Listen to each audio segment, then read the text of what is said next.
Welcome to the Banker Lamp. Please enjoy the video. You start by protecting your save and unlocking the editor.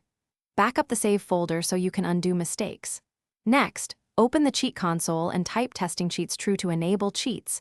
Once confirmed, type CAS, full edit mode. This unlocks full Create a Sim editing for any sim in your active household.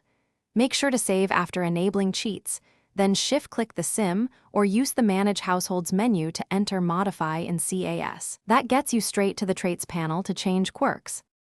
Once inside CAS, focus on the Traits section where quirks appear as trait slots. Click the quirk you want to remove. If the UI blocks direct removal, choose Replace and pick a neutral or desired trait to override it. Remember why. Quirks can affect behavior and needs, so removing or replacing them changes long-term sim automation.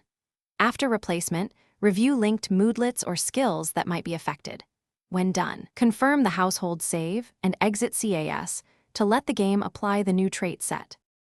Finish by saving and returning to live mode.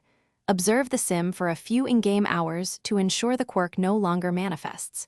If the quirk persists, first reset the sim with the Reset Sim command and test again. Next, repair the game via your launcher and temporarily remove script mods. Mods can reapply or block trait changes. If problems remain, revert to the backup save you made at the start and repeat the CAS. Full edit mode steps carefully to avoid corrupting data. Thanks for watching. If this was helpful, leave a like and consider subscribing. See you next time.